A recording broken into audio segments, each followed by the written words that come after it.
کہ ایک شہر میں ایک ایسا آدمی تھا، مفلس تھا لیکن قرضے لیتا تھا لوگوں سے۔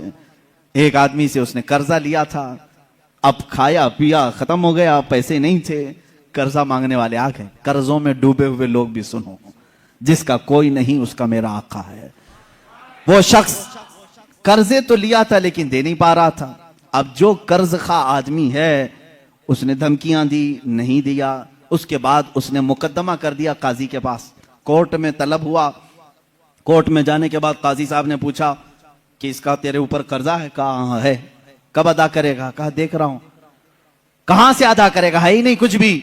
قاضی نے کہا کل تک کی تجھے مہلت دیتا ہوں، اگر تو نہیں ادا کیا تو تجھے جیل میں ڈال دوں گا، جا کہیں سے بھی لے کر کیا اس کا قرضہ ادا کر۔ اس نے بہت ریکویسٹ کیا مجھے اور لمبا ٹائم دے، میرے چھوٹے بچے ہیں، بیوی ہیں، کون دیکھے گا؟ قاضی نے ایک نہیں سنی، دربار سے نکال دیا گیا۔ ایک دن کا ٹائم، ایسا شخص کہاں جائے؟ راستے میں روتے ہوئے جا رہا تھا، ایک بزرگ سے ملاقات ہوئی۔ اس بزرگ نے پوچھا کیوں رو رہے ہو؟ کہا ایسا ایسا معاملہ ہے۔ کہاں سے لاؤں؟ اس بزرگ نے کہا ایک کام کر، گھر میں جا، جب رات ہو جائے اکیلا بیٹھ، تاجدار مدینہ پر درود بھیج۔ رسول پاک صلی اللہ علیہ وسلم کو اپنے غم کی داستان سنا، کچھ نہ کچھ تو حل وہاں سے مل ہی جائے گا۔ لیکن یقین کے ساتھ، صبح کا وقت قریب آ رہا تھا، خواب میں اسے رسول کریم صلی اللہ علیہ وسلم کی زیارت ہوئی۔ کہاں کہاں میرے آقا کو ڈھونڈو گے؟ میرے آقا نے سچ فرمایا ابغونی فی ضعفائکم، تمہارے غریبوں میں، کمزوروں میں مجھے تلاش کرو۔ رسول پاک نے خود فرمایا تمہارے غریبوں میں میں مل جاؤں گا۔ اللہ کے حبیب صلی اللہ علیہ وسلم نے اس سے کہا کیوں روتا ہے، کیوں غم کرتا ہے؟ اس نے کہا قاضی نے مجھے دھمکی دی ہے، کل تک اگر نہیں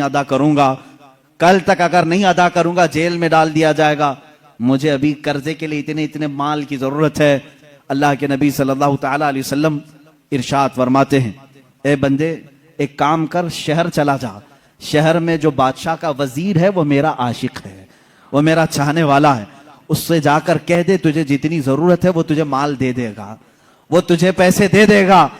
اب یہ غریب آدمی ہے، وزیر کا دربار بڑا دربار، اس نے خواب میں یہ پوچھ بھی لیا آقا اگر وہ مجھ سے سوال کرے تجھے رسول پاک نے بھیجا ہے تو میں کیا دلیل میں بات کروں گا، دلیل میں کیا چیز پیش کروں گا؟ حضور پاک نے یہ تک بھی بتا دیا، فرمایا اس کا ایک راز ہے جو میرے علاوہ کوئی نہیں جانتا۔